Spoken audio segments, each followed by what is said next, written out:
Welcome back, and this is major. 2 weeks ago, the Clark County School District announced a potential $20 million budget shortfall. That number is now estimated to be less, but still over $10 million.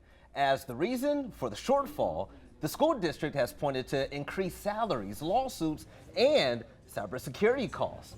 A vote was held to approve an independent audit of the budget, but due to the recent resignation of Katie Williams from the Board of Trustees, the measure stalled after, get this, receiving a 3-3 tie vote. Convenient. So, people are asking, where do things stand with the school district's budget deficit? What effect could it have on schools here in the Valley? And ultimately, what is the legal process to fix things moving forward? Here to discuss it all is attorney Matt Hoffman with Battleborn Injury Lawyers. And I have to ask, okay, first it was $20 million, now they're saying it's $10 million. Still, right. That's so much money. How does this happen?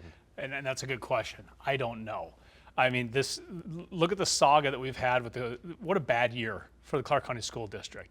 You had Superintendent Jara essentially forced out, he resigns. You had the strike, the threatened strike by the teachers who can't strike, but they were allegedly doing rolling sick outs. The school district sues the teachers union to stop that.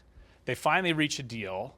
Then the district attorney has to file suit to remove Katie Williams because she doesn't live here. How did they not know that? How did they not do anything about that earlier? You needed the district attorney to sue to finally get her off the board. Then we find out there's a budget shortfall, and they do a vote to have an audit, but now because she's gone, it's a tie vote, and you don't get anywhere. So they're locked in a standstill right now. It looks that way. The governor's calling in the legislature saying, we need more oversight. But understand, this budget shortfall, they're coming in, they're saying, look, we had more expenses in litigation than we anticipated for settlements. We allocated $30 million, but it actually cost $57. And you hear that and you think, oh, wow, it's a lot of lawsuits. No. Half of that $30 million was 2 lawsuits. 2 lawsuits they've known about since 2019. They were filed in 2019. These go way back. One was an autistic child who was beaten at like 6 years old. Another was sexual abuse by a teacher from Sierra Vista. Then you had a bus driver who was sexually abusing children. And they're surprised that the litigation costs are high. These are very legitimate federal civil right violation lawsuits. And then they have the cybersecurity issue. Yeah. Like, oh, it's $15 million. Well, on Monday, we get a federal lawsuit filed by an employee in the IT department alleging discrimination. And he's basically a whistleblower saying there's like 30-some employees. We were getting punished. We weren't getting enough hours. That's what led to that data breach 2 years ago, which is what led to you needing to spend $15 million on cybersecurity. So this really calls into question the hiring practices, the supervision practices of the entire school district.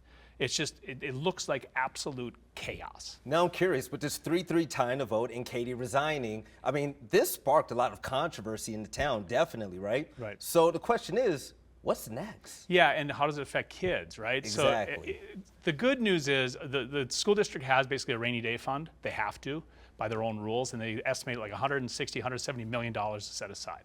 So they're going to be okay. The bigger concern that the school district needs to have is what's coming up next summer, legislative session. And they're going to come up there with their hat in hand asking for more money.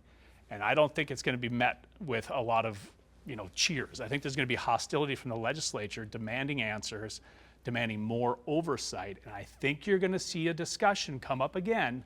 Maybe it's time to break up the school district. It's the 5th largest in the country. That's insane. I mean, we're talking about LA, or New York, LA, Chicago, Miami, Vegas. In a premier city as well. So with the budget shortfall, we started at $20 million. It dropped down, I guess, due to an error of $10 million now, right? Right. Okay, now the question is, how does this all even get fixed? Well, and that's just it, it's going to have to get fixed legislatively. Clearly, the Clark County School District is not governing itself. That's what this tells me. And I'm not trying to bag on everybody in the school district, but the budget's $3.5 billion. $3.5 billion.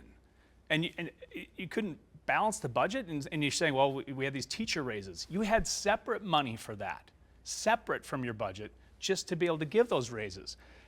And you were fighting, for all these raises, and there was this strikes or threatened strikes, and you didn't know that this was going to be a budget problem. It's just a terrible look. And it was even asked at the last meeting, they wanted to put $50,000 for an independent audit, and somebody said, you don't have somebody already doing that? You could just pay an employee $50,000 to do that. How do you not already have that? How did we get here? So I just think that legislatively is how this is going to get fixed, and I think you're going to see some major reforms pushed on the school district because the amount of money that they're now getting, you should not have mistakes like this. From the alleged $20 million budget shortfall, along with the lawsuits that you mentioned as well, this district, they have a lot of work to do. They have a lot of work to do. Ladies and gentlemen, Battle-born attorney Matthew Hoffman, thank you for joining us here on News 3.